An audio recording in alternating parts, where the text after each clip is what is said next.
नमो नमः मित्रों, मैं अंजू शर्मा संस्कृत जीवन में आप सभी का स्वागत करती हूँ। तो जैसा कि मित्रों हम लोग पंचमी विभक्ति का अध्ययन कारक प्रकरण के अंतर्गत कर रहे हैं, तो हमारे जो भी मित्र लाइव आ चुके हैं वो लोग अपने मित्रों के साथ वीडियो की लिंक को शेयर कर दीजिए, जिससे कि अधिक से अधिक लोग वीडियो की लिंक के साथ जुड़ सकें और वो सभी लोग लाइव आ जाएं। साथ ही साथ जिन लोगों ने अभी तक चैनल को सब्सक्राइब नहीं किया है, आप लोग चैनल को सब्सक्राइब कर लीजिए, बेल आइकन प्रेस कर लीजिए, जिससे कि मेरी आने वाली सभी वीडियो का नोटिफिकेशन आप तक समय से पहुंचता रहे। तो हम सभी लोग जैसा कि लघु सिद्धांत कौमुदी के अनुसार अपने कारक प्रकरण हैं उनका अध्ययन कर रहे हैं। तो कारक प्रकरण में अभी तक हम लोगों ने चतुर्थी विभक्ति को समाप्त करके और जो हमारी पंचमी विभक्ति है उसके भी 3 सूत्रों का अध्ययन कर लिया है, जिसमें ध्रुवम पाई अपादानम, अपादाने पंचमी, और जो हमारा तीसरा वार्तिक था, सूत्र नहीं वार्तिक था, जुगुप्सा विराम प्रमादार्थानाम उपसंख्यानम। तो इन तीनों का अध्ययन कर चुके थे। तो हम अपने अगले सूत्र की ओर बढ़ते हैं, जिसका आज हम अध्ययन करेंगे। तो हमारा जो अगला सूत्र है वो हम लिख लेते हैं पहले उसको। जो हमारा अगला सूत्र है वो है भीत्रार्थानाम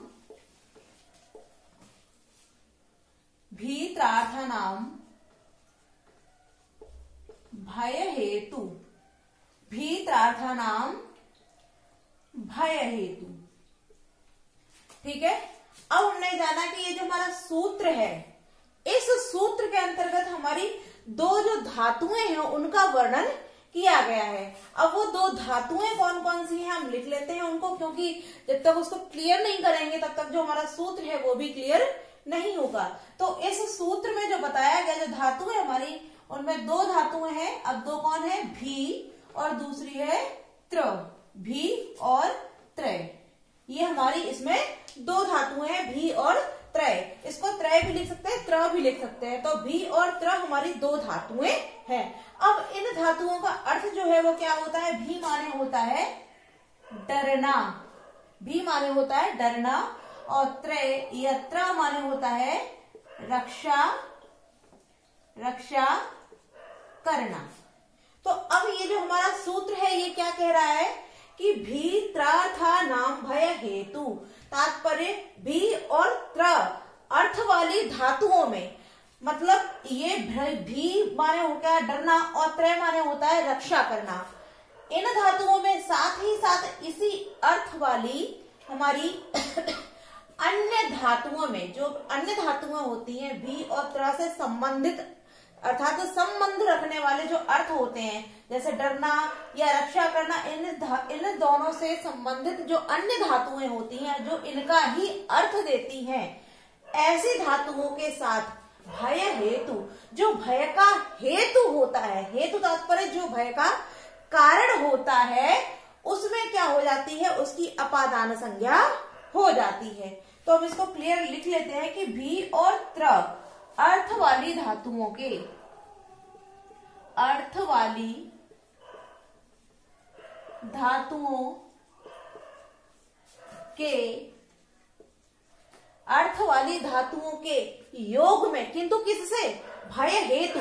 ये सूत्र पूरा कह रहा है कि भय हेतु, जो भय का हेतु है, तात्पर्य जो भय का कारण है, उसमें अर्थ कौन सी धातु है? भी और त्र, अर्थात डरना और रक्षा करना अर्थ वाली धातुओं के योग में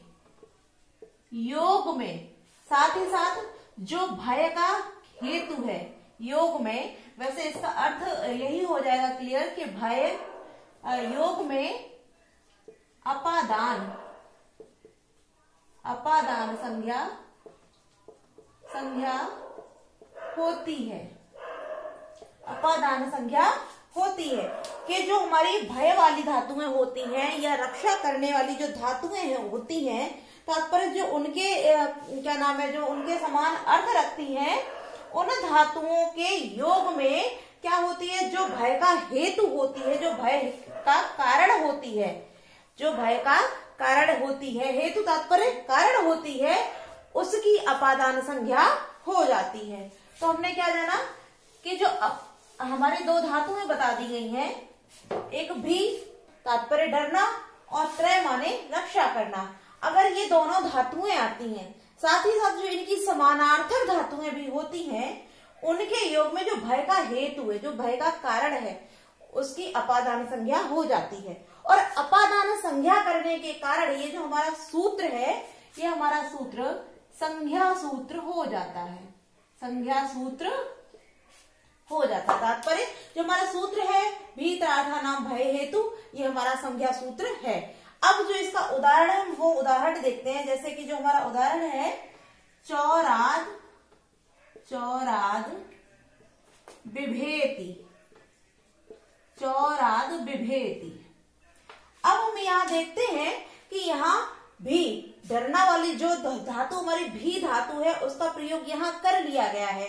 तो अब यहाँ क्या कह रहे हैं, चौराद बिभेति, क्योंकि यहाँ जो भय का हेतु है वो कौन है, चोर है। क्योंकि चोर से डरता है, चोर से डरे जाने के कारण जो चोर है उसको भय का हेतु होने के कारण उस चोर की ही अपादान संज्ञा हो जाती है।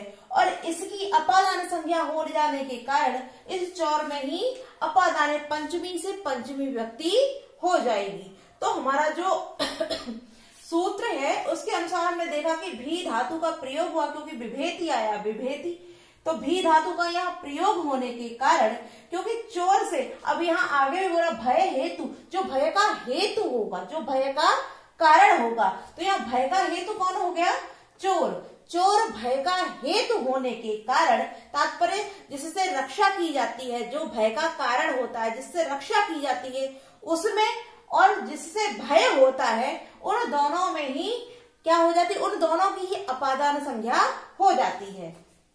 तो यहाँ जो चौराद में पंचमी हुई है, अगर आपसे ये पूछा जाता है कि यहाँ चौराद में जो पंचमी है वो किस सूत्र से हुई है, तो हमारा ये हो जाएगा कि यहाँ अगर आपसे प्रश्न इस तरीके से पूछा जाए कि चौराद जो हमारा है इसकी अपादान संज्ञा, अपादान संज्ञा किस सूत्र से हुई है, अपादान संज्ञा जो है वो किस सूत्र से हुई है, तो हमारा क्या हो जाएगा कि जो भीतरार्थानाम भय हेतु है इस सूत्र से इस चौराद की भी अपादान संज्ञा होकर, किंतु जब इससे आपसे ये पूछा जाए कि इसमें पंचमी विभक्ति किससे हुई है, तब यहाँ जो पंचमी विभक्ति होगी वो अपादाने पंचमी से होगी, क्योंकि अपादान संज्ञा करने वाला जो सूत्र हमारा हो गया वो हो गया भीतरार्थानाम भय हेतु। इस सूत्र ने क्या किया कि जो भय का हेतु है, जो भय का कारण था, कौन था, चोर, इस भय के कारण होने से इस चोर की अपादान संज्ञा इसमें हो गई, और अपादान संज्ञा होने से इसमें अपादाने पंचमी सूत्र से यहाँ पंचमी का विधान कर दिया गया। तो जो हमारा वाक्य बन जाता है वो हो जाता है चौराद बिभेति। अब इसका एक और उदाहरण है उसको भी देख लेते हैं। जो अगला उदाहरण है वो हमारा है चौरात, चौरात त्रायते, त्रायते। अब इसमें क्या कह रहा है कि चोर से रक्षा की जाती, अर्थात चोर से रक्षा की जाती है। अब इसमें भी भय का हेतु कौन है, भय का कारण कौन है, चोर। चोर के भय का कारण होने के कारण, जो हमारा चोर भय का कारण हो जाने के कारण और त्र धातु के यहाँ प्रयुक्त होने से जो हमारा सूत्र था उसका पूरा अर्थ यहाँ निकल गया। तात्पर्य जो हमारा सूत्र है उसका निमित्त यहाँ बन रहा है, क्योंकि त्र धातु आ गई और त्र धातु के साथ में जो बोला गया भय हेतु, जो भय का हेतु है उसके हेतु के होने के कारण भी यहाँ चौरात में पंचमी का विधान कर दिया जाएगा। अब पंचमी का विधान कैसे होगा ये आप ध्यान रखते रहिए। अगर आपसे प्रश्न ये पूछा जाता है कि चौरात त्रायते में चौरात की अपादान संज्ञा किस सूत्र से हुई है, तब भीतरार्थानाम भय हेतु से, किंतु इसमें पंचमी विभक्ति किस सूत्र से हुई है, तब अपादाने पंचमी सूत्र से यहाँ पंचमी विभक्ति का विधान किया गया है। अब एक और उदाहरण जो इसका नहीं है, किंतु ऐसे ही, क्योंकि यहाँ जो भय हेतु बोला गया है वो क्यों बोला गया है, अर्थात जो हमारे पाणिनि हुए हैं, पाणिनि भीतरार्थानाम, क्योंकि भी और त्र दोनों ही धातुओं का प्रयोग उन्होंने यहाँ बता दिया कि भी आगे भी अर्थात डरना और त्र अर्थात रक्षा करना। ये दोनों धातुएं आ गई है, तो यहाँ भय हेतु क्यों लिखा है उन्होंने, तो हम इसको भी जान लेते हैं। इसका हम देखते हैं, जैसे हम एक वाक्य देखते हैं, अरण्ये अरण्ये बिभेति, अरण्ये बिभेति।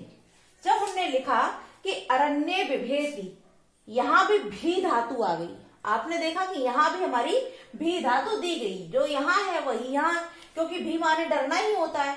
किंतु यहाँ क्या बोल रहे हैं कि अरण्ये बिभेति, जंगल में डर लगता है, जंगल में डरता है या जंगल में डर लगता है। तो यहाँ डर तो लग रहा है किंतु जंगल में लग रहा है, यहाँ जो भय का हेतु है वो प्रदर्शित नहीं किया गया। यदि कोई जंगल में जाता है तो उसको डर लगता है। अब डरने वाली वस्तुएं में जंगल में कई होती, जो हिंसक जीव जंतु होते हैं, सिंह है, व्याघ्र है, भल्लू है, भालूक होता है, तो ये सभी डर भय के हेतु होते हैं। किंतु यहाँ क्या बताया कि अरण्य विभेति, अरण्य में अरण्य में डरता है, किंतु यहाँ भय का हेतु नहीं है। और हेतु न होने के कारण ही यहाँ अरण्य में पंचमी का विधान नहीं किया गया, क्योंकि साथ में दिया भय हेतु। जो भय का हेतु होगा उसी की अपादान संज्ञा होगी। जैसे कि यहाँ चौराद विभेति में डर रहा है, चोर से डर रहा है, किंतु जो भय का हेतु है वो कौन है, चोर। और भय का हेतु होने के कारण, चोर जो है वो भय का हेतु होने के कारण उसकी अपादान संज्ञा हो गई है। किंतु अरण्य विभेति जो हमारा है वो जंगल में डरता है, न कि जंगल से डरता है। यदि जंगल में डरता है तो यहाँ कोई भी भय का हेतु नहीं है, और भय के हेतु न होने के कारण यहाँ जो हमारा अरण्य है इसकी अपादान संज्ञा न होकर इसमें अधिकरण तात्पर्य यहाँ सप्तमी हो गई है। यदि हम यही जो एक शब्द जोड़ देंगे, सिंघात अरण्य विभेति, सिंह से वन में डरता है, तब जो भय का हेतु अर्थात जब हम सिंह लगा देंगे कि सिंह से वन में डरता है, तो जो भय का हेतु है वो यहाँ आ जाएगा। और जब भय का हेतु आ जाएगा तो उस भय के हेतु में ही पंचमी विभक्ति का विधान अर्थात उस भय के हेतु की ही अपादान संज्ञा हो जाएगी। तो आपने जान लिया कि यहाँ जो भय हेतु है वो क्यों है, क्योंकि भय के हेतु की ही पंचमी उसी की अपादान संज्ञा यहाँ की जाएगी। तो ये सूत्र हमारा क्लियर हो गया है। अब अपने अगले सूत्र की ओर बढ़ते हैं। जो हमारा अगला सूत्र है अगला सूत्र हम देखते हैं। हमारा जो अगला सूत्र है वो है पराजेर सोढ़ः, पराजेर सोढ़ः।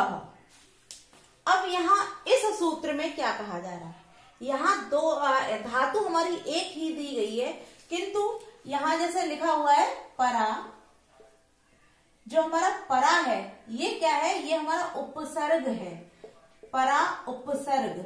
साथ में यहाँ है जी धातु, जी धातु, जी का तात्पर्य होता है जीतना।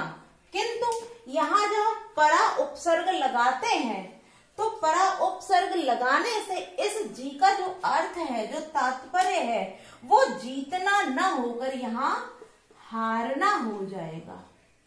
जब हम जी धातु के साथ में परा उपसर्ग को जोड़ देते हैं तो जो हमारा परा जी धातु है जिसका अर्थ जीतना होता है, वो जीतना अर्थ न होकर यहाँ जो इसका अर्थ है वो क्या हो जाएगा, वो हमारा अर्थ जीतने की जगह हारना हो जाएगा। अब ये सूत्र क्या बता रहा है हमारा, पराजेर सोढ़ा, पराजय अर्थात परा उपसर्ग पूर्व, जी धातु से पूर्व परा उपसर्ग का प्रयोग जब होता है तो अषोढ़ः, अषोढ़ा तात्पर्य जो असहनीय होता है, जो सहन से बाहर होता है, जो असहाय होता है, असहाय होता है, जिसको सहन नहीं किया जा सकता है, उसकी अपादान संज्ञा हो जाती है। और उसकी जब अपादान संज्ञा हो जाती है तो ये हमारा जो सूत्र है, ये हमारा सूत्र संज्ञा सूत्र हो जाता है। क्योंकि जो संज्ञा करने वाले होते हैं, जितने भी संज्ञा करने वाले, चाहे वो संप्रदान संज्ञा करने वाले हो, अपादान संज्ञा करने वाले हो, कर्म संज्ञा करने वाले हो, करण संज्ञा करने वाले हो, जब संज्ञा की जाती है तो वही सूत्र हमारे क्या हो जाते हैं, वो सभी सूत्र हमारे संज्ञा सूत्र हो जाते हैं। अच्छा, आप लोग इस चीज को ध्यान रखते चलिए कि कौन सा सूत्र हमारा संज्ञा सूत्र है, कौन सा विधि सूत्र है, या कौन सा अधिकार सूत्र है। क्योंकि एलटी में ये सारी चीजें, एलटी में या टीजीटी में ये सारी चीजें बहुत पूछी जाती हैं कि वहां एक कोई सूत्र दे देते हैं और उसके साथ 4 ऑप्शन दे देते हैं, विधि सूत्र, संज्ञा सूत्र, अधिकार सूत्र, परिभाषा सूत्र, या जो भी है आपका नियम सूत्र इत्यादि दे देते हैं। यदि आपको पता होगा कि संज्ञा करने वाले सूत्र कौन कौन से हैं, या जब हम उन सूत्रों का संपूर्ण अध्ययन किए रहेंगे तो हमें मालूम रहेगा कि यहाँ संज्ञा करने वाले कौन से सूत्र हैं और विधि करने वाले कौन से हैं, तो आप उसको क्लियर कर लेंगे। तो हमने क्या देखा कि जी धातु पूर्व क्या परा उपसर्ग, यानी कि परा उपसर्ग पूर्व में होने पर जी धातु से जो असहाय होता है, असोढ़ा माने जो असहाय होता है, उसकी अपादान संज्ञा हो जाती है। अब जब उसकी अपादान संज्ञा हो जाती है तो वहां अपादान पंचमी सूत्र से उसमें पंचमी व्यक्ति का विधान हो जाता है। इसका उदाहरण देखते हैं हम। जो इसका उदाहरण है वो है हमारा अध्ययनात्, अध्ययनात् पराजयते, पराजयते, अध्ययनात् पराजयते। अब हमने यहाँ देखा कि परा उपसर्ग जी धातु से पूर्व है। यहाँ पर जो हमारा सूत्र कह रहा है कि जी धातु से पूर्व परा उपसर्ग के होने पर ही जो असोढ़ होता है, असोढ़ तात्पर्य जो असहाय होता है, जो सहन से बाहर होता है, जो सहनशील नहीं होता है, उसकी अपादान संज्ञा हो जाती है। तो हमने यहाँ देखा कि जब अध्ययन से पराजय, पराजय का तात्पर्य होता है हटना या फिर हार मानना, तो जो इसका हिंदी अर्थ हो जाता है वो क्या हो जाएगा कि अध्ययन से हार मानता है, हार मानता है। अब यहाँ हार मानता है, किंतु किससे हार मानता है, तो अध्ययन से मानता है। जो उसकी असहाय वस्तु है, तात्पर्य कि जो जिस पर वो विजय नहीं प्राप्त कर सकता, तात्पर्य कि जिससे वो असहाय है, अध्ययन से वह असहाय महसूस कर रहा है, उसको वह नहीं कर सकता है। तो अध्ययन के असहाय हो जाने के कारण परा उपसर्ग पूर्व जी धातु होने से यहाँ पराजेर षोढ़ सूत्र से इस अध्ययन की अपादान संज्ञा हो जाती है। और अध्ययन की अपादान संज्ञा होने से, अब अपादान संज्ञा करने वाला कौन सा सूत्र है, तो पराजेर षोढ़, इस सूत्र से अध्ययन की अपादान संज्ञा हुई। किंतु यहाँ पंचमी विभक्ति किस सूत्र से हुई, यदि आपसे पूछा जाता है कि यहाँ पंचमी विभक्ति किस सूत्र से हुई है, तब यहाँ जो पंचमी है वो किससे होगी, अपादाने पंचमी से।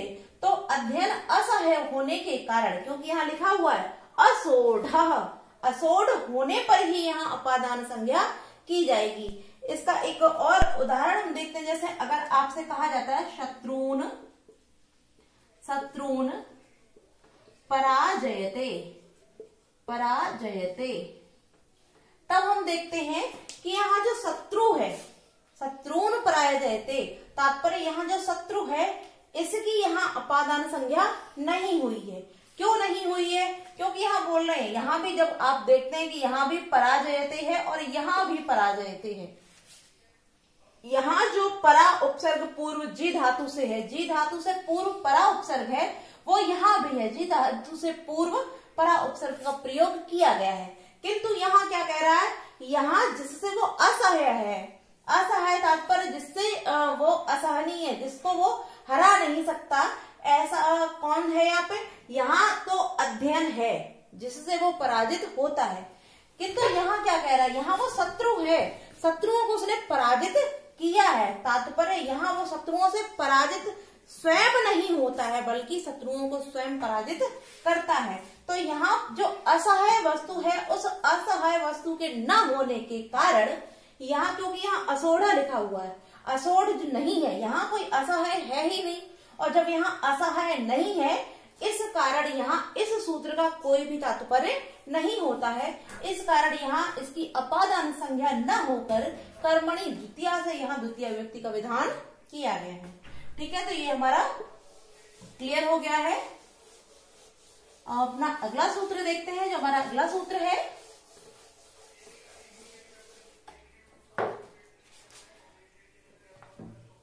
सूत्र है हमारा वारणार्थानाम नामीप्सितः। वारणार्थानाम ईप्सितः, वारणार्थानाम ईप्सितः।